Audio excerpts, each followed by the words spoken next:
एक और सवाल था कि जब इतनी पारदर्शी प्रक्रिया है तो फिर भ्रम फैलाने वाली कोशिश पर आप कुछ लोगों से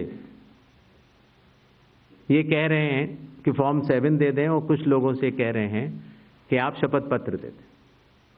इसका जवाब ये है, लोक प्रतिनिधित्व कानून में जो सबके लिए बराबर है, मेरे लिए भी है, आपके लिए भी है और किसी भी सांसद के लिए भी है और किसी भी एमएलए जी के लिए भी है। अगर आप उसी निर्वाचन क्षेत्र के निर्वाचक हैं तो आपको समय रहते शिकायत करने का पूरा मौका है। आप फॉर्म 6 भर सकते हैं, फॉर्म 7 भर सकते हैं, फॉर्म 8 भर सकते हैं। आपके राजनीतिक दल के बूथ लेवल एजेंट्स को भी ये अधिकार प्राप्त होता है कि वो एक शपथ देकर 10-10 फॉर्म भी बूथ लेवल ऑफिसर्स को दे सकते हैं, बशर्ते आप उस विधानसभा क्षेत्र के निर्वाचक हो। लेकिन अगर आप उस विधानसभा क्षेत्र के निर्वाचक नहीं हैं, उस कॉन्स्टिट्यूएंसी के आप इलेक्टर नहीं हैं, और अगर आप अपनी शिकायत को आगे बढ़ाना चाहते हैं, एक विषय होता है शिकायत करना, एक होता है उसके ऊपर भ्रम फैलाना, और एक होता है उसके ऊपर चुनाव आयोग पर आरोप लगाना। तो ग्रेडेड रिस्पांस के तहत अगर आप उस क्षेत्र के निर्वाचक नहीं हैं तो आपके पास एकमात्र कानून में विकल्प है, और वो है रजिस्ट्रेशन ऑफ इलेक्टर रूल्स, रूल संख्या 20, sub clause 3, sub clause B, जो ये कहता है कि अगर आप निर्वाचक नहीं हैं उस विधानसभा क्षेत्र के, तो आप एक विटनेस के तौर पर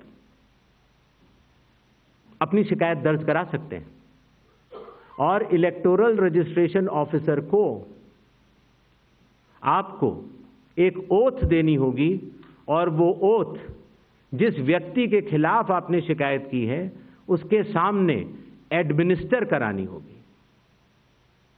ये कानून शायद इस सदन में बैठे सभी लोगों के जन्म के पूर्व का बना हुआ है और सबके लिए बराबरी तौर से लागू है। आशा है इन 5 सवालों को मैंने जवाब दे दिया होगा। आगे बढ़े। 4. I'm coming. Hi, sir. Please, I'll come to you, no problem. Hi, sir. Vrinda from Hindustan Times. Yes. So first question is that initially when the draft electoral rolls were uploaded on the website, these were machine readable and searchable as well. The size was smaller, the pictures were clearer. But soon after Rahul Gandhi's press conference, the rolls were updated and they were changed into non-machine readable, non-searchable, low quality pictures. So was that because a lot of searches were being conducted in these rolls? And secondly, why is the dual epic ID issue there in Bihar, despite the commission saying back in May that, we have resolved it across the country? 76. Sir, मैं मुकेश कौशिकपुर दैनिक भास्कर से। Sir, आपने देखा होगा कि Rahul Gandhi leader of opposition ने central Bengaluru की constituency के तहकीकात की और ढेर सारे आरोप लगाए। उनका कहना था कि फेक सस्पिशियस वोटर बन रहे हैं, मैनिपुलेटेड हैं, मास एडिशन हुए हैं। इसके 2-3 दिन बाद ही बीजेपी के पावरफुल लीडर अनुराग ठाकुर जी ने प्रेस कॉन्फ्रेंस की और उन्होंने कहा कि उनके पास कंक्रीट प्रूफ हैं कि कंक्रीट प्रूफ है इस बात के कि lakhs of suspicious voters, duplicate voters, fake addresses, age manipulation, mass addition have been found in Wayanad, Raebareli and other constituencies. देश की 2 बड़ी राजनीतिक पार्टियां ये आरोप लगा रही हैं कि fake voters, bogus voters, manipulation of age, duplicate voters ये मौजूद हैं। तो आप कितना सहमत हैं और इन आरोपों के आप क्या जांच कोई कराएंगे? 196. Hi, I'm coming. Shri Gyanesh Kumar, मेरा नाम परंजॉय गुहा ठाकुरता है, मैं फ्रीलांस जर्नलिस्ट हूँ। Paranjoy Guha Thakurta. Sir, few questions. इतना हड़बड़ी में आपको एसआईआर करने का क्या जरूरत है जब बाहर चल रहे बिहार में बारिश के समय, और समय बहुत लोग कह रहे हैं बहुत कम है। आपको सुप्रीम कोर्ट ने आदेश किया 14 तारीख के दिन, आपको मशीन रीडेबल जो 65 लाख लोग का नाम नहीं है तो आपको देना पड़ेगा, इससे पहले आपने क्यों नहीं दिया? आखिरी सवाल है कि महाराष्ट्र में जो 40 लाख नया वोटर आए हैं और लोग कह रहे हैं कि पहला बार महाराष्ट्र के इतिहास में, भारतवर्ष के इतिहास में वोटर ज़्यादा और 18 साल उम्र के लोग कम, और 5 बजे के बाद बहुत लोग वोट दिया। तो ये सारे जवाब मुख्यमंत्री देवेंद्र फडणवीस दे रहे हैं, राजनीतिक दल का नेता दे रहे हैं, चुनाव आयोग अभी तक खामोश थे, क्यों? 279।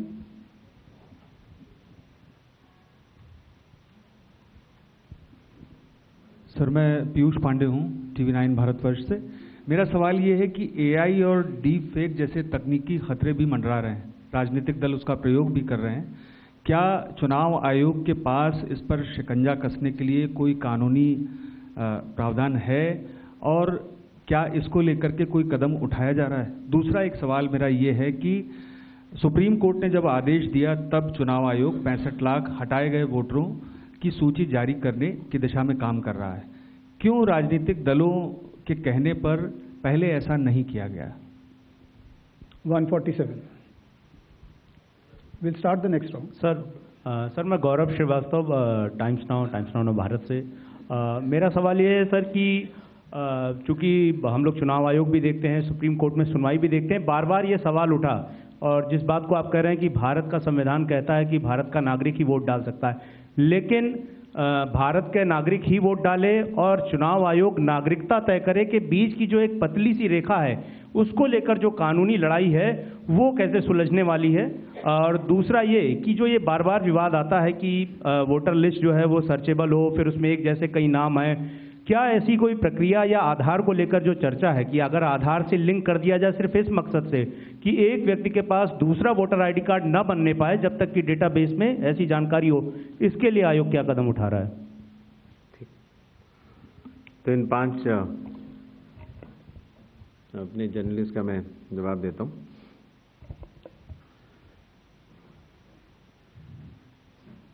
मशीन रीडेबल मतदाता सूची और सर्चेबल मतदाता सूची, दोनों में हमें अंतर समझना होगा। जो चुनाव आयोग की वेबसाइट में मतदाता सूची होती है, उसमें आप एपिक नंबर डाल के सर्च कर सकते हैं, डाउनलोड भी कर सकते हैं। इसको मशीन रीडेबल नहीं कहा जाता। मशीन रीडेबल के ऊपर मैंने आपको शुरुआती उसमें बताया था कि 2019 में माननीय सुप्रीम कोर्ट ने भी इस विषय का गहन अध्ययन किया और ये पाया कि मशीन रीडेबल इलेक्टोरल रोल देने से वोटर की प्राइवेसी का हनन हो सकता है।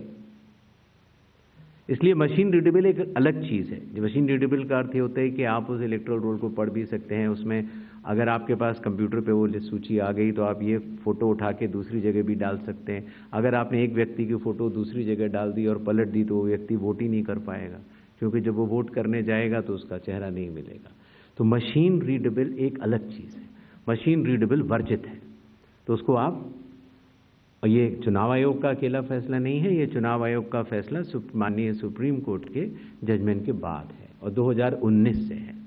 तो मशीन रीडेबल अलग चीज़ हो गई और एक लिस्ट को सर्च करना वो एक अलग विषय हो गया। जब आप एक लिस्ट को सर्च करते हैं तो उसमें एक सवाल यह आया था कि डुप्लीकेट एपिक की समस्या चुनाव आयोग ने जब पहले सॉल्व कर ली तो इस तरह के डुप्लीकेट एपिक दोबारा कैसे आए। डुप्लीकेट एपिक दो तरीके से हो सकते हैं। एक कि एक व्यक्ति जो वेस्ट बंगाल में है, जो व्यक्ति अलग है, उसका एक एपिक नंबर है, और एक व्यक्ति जो हरियाणा में है उसका एपिक नंबर भी वही है। अर्थात एपिक नंबर 1, व्यक्ति 2। जब ये सवाल उठा लगभग मार्च 2025, जब हम लोगों ने उसके ऊपर चर्चा की और उसको हम लोगों ने पूरे देश भर में सुलझाया, लगभग ऐसे 3 लाख लोग मिले जिनकी एपिक संख्या 1 थी, तो उनकी एपिक संख्या बदल दी गई, जिससे एक ही एपिक से 2 लोग न हो, एक ही नंबर के 2 लोग न हो। दूसरी तरह की डुप्लीकेसी ऐसे आती है जब एक ही व्यक्ति का एक से ज्यादा जगह मतदाता सूची में नाम हो और उसका एपिक नंबर अलग हो, अर्थात व्यक्ति 1, एपिक अनेक। पहली वाली स्थिति ये थी एपिक 1, व्यक्ति अनेक। तो एपिक 1, व्यक्ति अनेक की समस्या तो चुनाव आयोग ने पहले सुलझा ली, लेकिन जब ये विषय आया कि एक ही व्यक्ति और उसके कई एपिक्स हैं, तो कुछ केसेस में जब शिकायत आई तो हम लोगों ने तहकीकात की, तो ये समझ में आया कि जो व्यक्ति, जैसे मैंने आपको बताया था कि अगर वो गांव में रहता था तो वहाँ उसका एक जगह नाम था, फिर वो शहर में आया, फिर वो वहाँ से चलते चलते दिल्ली या बम्बई पहुँच गया और उसने अपना पुराना नाम डिलीट नहीं कराया। पहले ये संभव नहीं था।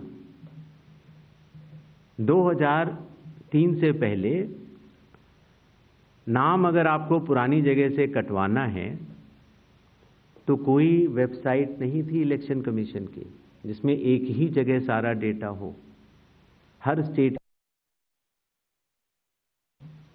तो अगर आप पटना से चल के दिल्ली आ चुके हैं और आप पटना का वोट कटवाना चाह रहे हैं